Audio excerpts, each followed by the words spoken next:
Good morning.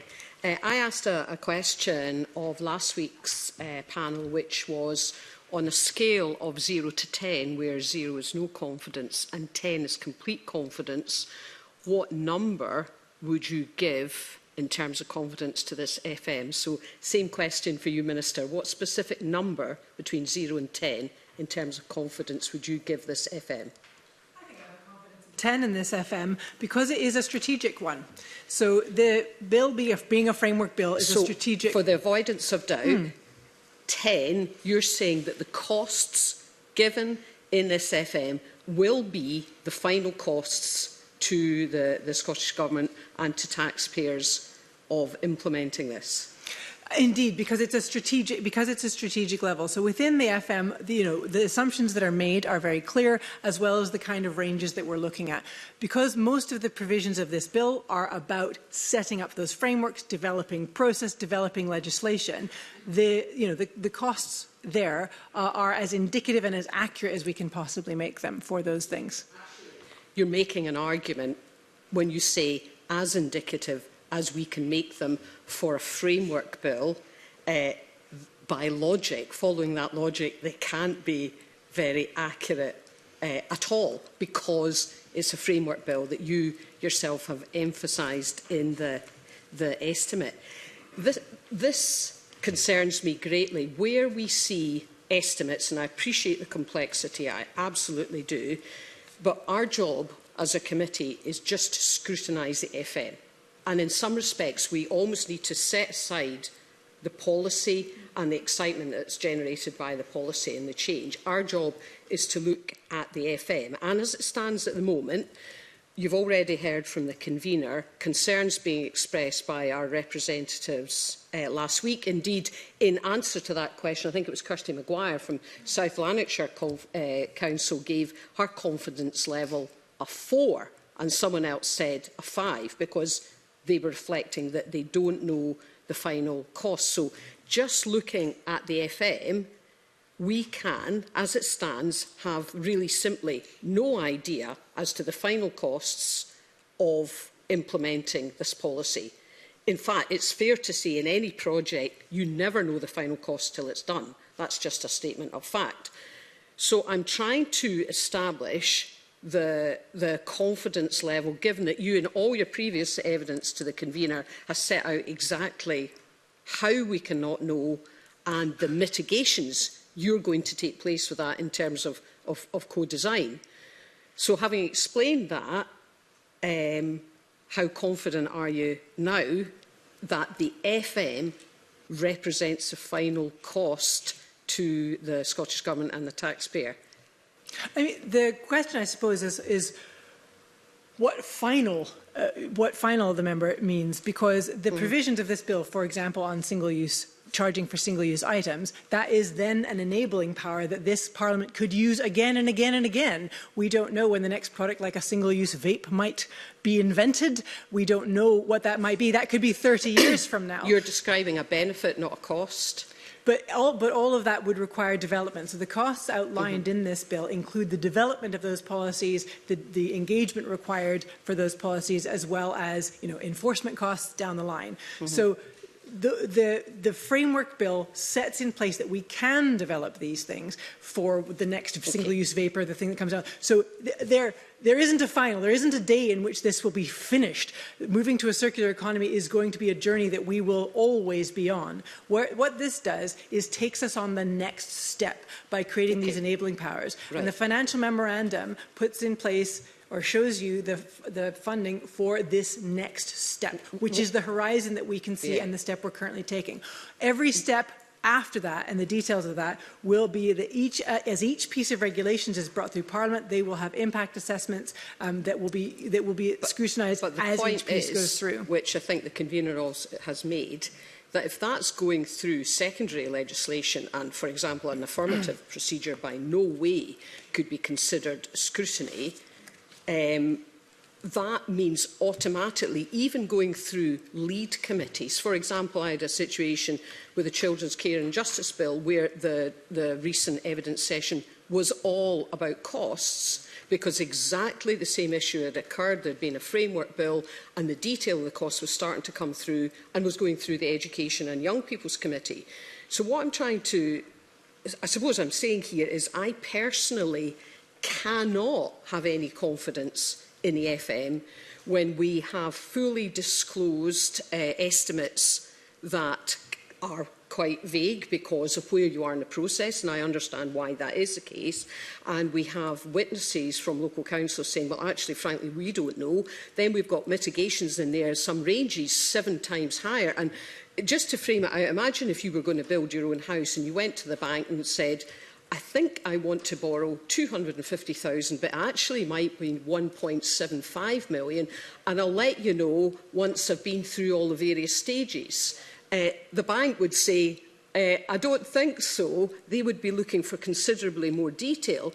So why, given that tightness, when we've got critical fiscal constraints, do you think it's acceptable for us as a finance committee to sign off on an FM where, frankly, we have no clue? And that's setting aside the policy. I'm just talking about the financial scrutiny element. We have no clue. And I personally find it extremely difficult to have the right level of confidence because there's so many variances. 7 times variance in some ranges is unbelievable. So this is the challenge around a framework bill, that we're putting in place the structures and taking that initial step of enabling powers. We're not detailing within this bill how those might be used. That will go through secondary legislation, as the member rightly points out. I mean, I myself have been involved in secondary legislation through committee recently that generated quite substantial debate, even using a negative procedure. That was I spent quite a lengthy session in front of the committee answering questions about that. It also then went for discussion in the chamber as well. So depending on how members interact with that secondary legislation, there can be extensive scrutiny of that if members of Parliament decide that that is needed. So those powers are there as these will be brought forward. And I've got a list in front of me. For example, restrictions on unsold goods will come through the Parliament on an affirmative procedure and so on. So that each piece of this will then have its chance to be scrutinised. But not by the Finance Committee. We are gathered as MSPs because I think it's fair to say all of us have some background or experience in finance. And it's, I don't think any of us would claim to be experts. We will have some experience, and we've been selected to represent that. Once it's out into general committees, we lose that. So I suppose going back to following on then, that if we are now agreed that given it's a framework bill, we can't have the confidence we need in the FM, but there will be further scrutiny, do you then share my concerns that the further scrutiny will be much wider? Secondary legislation, by its very definition, will not focus exclusively on the costs, although they may be involved in that. And do you then have any worries that actually it will lead to less control over costs as we go through the parliamentary processes? No, I don't have worry that that leads to less control over costs. I think that it leads to a more specific and detailed certainty around those costs. Because if I was to set out now, for example, what we think we would do for something that's 5 years down the road, then you would be right to say, do you know what? I don't think you can stand up to those numbers. But as this bill sort of puts us across the starting line, then we can take each project, for example, single-use cups, and dial into that and look at exactly what those costs are going to be. Now, because we'll be co-developing those, the costs will emerge as different options emerge. For example, we all know, have experience of the plastic bag charge. Now, the way that has been implemented is for businesses alone to do that. Isn't something the local authorities are involved in implementing, and businesses can recoup their full cost that they feel that they need to do from that charge, and then they give the rest away according to the rules of that.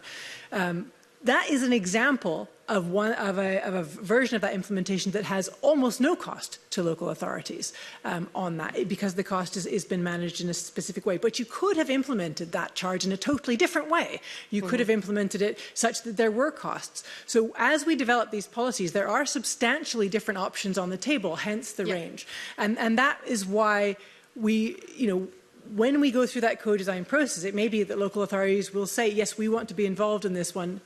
we will incur costs, or they may say, no, let's leave that one with business, and that's where the costs will be. So if I were to specify, that's where the inaccuracy would come in. What I need to be accurate and say, look, these are the strategic costs to put in place this strategic bill, and we will get into the specific costs of each policy at the correct time as that policy is developed. And I understand that. I mean, it's basically a phasing approach, and I've seen that a multitude of times in my previous life, and I understand how that works. But again, I return to the point, this is a Finance Committee. After you're away today, that's it.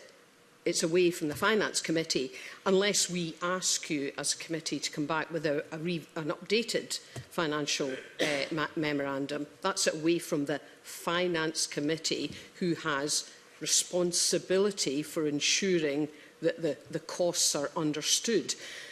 So just to follow on that, given that we agree you're taking a phasing approach, have you, or how many meetings have you had with the Deputy First Minister to outline that actually, as we go through year on year, we don't know, and nor can we have any proper sense of what the costs are until we reach that point?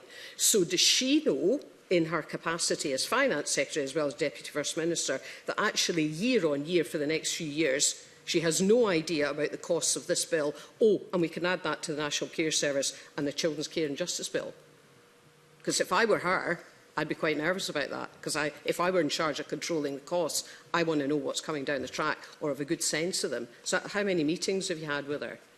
I have not had a meeting on that subject. Of course, all the paperwork, including the financial memorandum, are shared with ministerial colleagues so that they can see what is coming down the line. Because this is a process of development, each of those specific costs for any particular policy will come down the way and will be scrutinised at the appropriate time and following the appropriate process. But as I keep coming back to this example of the charging for this single-use cups, because we have this excellent example of the plastic bag charge. Yeah. That is the kind of provision that we're looking at here, and that charge, it doesn't incur costs for local authorities except around some enforcement. The actual implementation sits with businesses who are allowed to recoup the costs from that. So there's a whole there's everything from capital investment through things like the Recycling Improvement Fund, which of course is part of budget negotiations, and all the way down to measures that can be implemented substantially out with government expenditure. So because of that range, because this bill covers that range, it needs to be each of those pieces that is brought in for scrutiny, and that of course is exactly the process that will be followed. I absolutely understand that. You're describing an enabling bill, and you've used the term framework bill and strategic level costs. I get all of that. Last week question is, how do you know that we're going to get value for money? From this bill? From this FM? Well, I think the reason that we know that there's value for money here is because of the opportunities that are being unlocked. We know at the moment, I mean, just to give some examples, that contamination of our waste stream costs local authorities money. We know that litter on the streets costs them collection charges. We know that businesses are producing perfectly good goods that are going straight to landfill and incineration. During a cost of living crisis, we know that perfectly good food is being sent to incineration and landfill instead of getting into people's mouths. And there's some really good examples here. I think one of the numbers that I've got is that for every 1% we invest in enforcement around food waste, every £1 we invest in reducing food waste, we get £250 worth of benefit for our local communities. And that means because we're not only preventing that waste for the businesses involved, but we're making sure that that product, that perfectly good food that maybe had a bad label put on it or something, is getting into hungry mouths. So the benefits to not only reaching net zero, but to making sure that goods and within our society materials actually get used, especially by people who need them, is an immeasurable good. And I'm so glad that we're able to bring this forward. Okay. Thank you, Convener.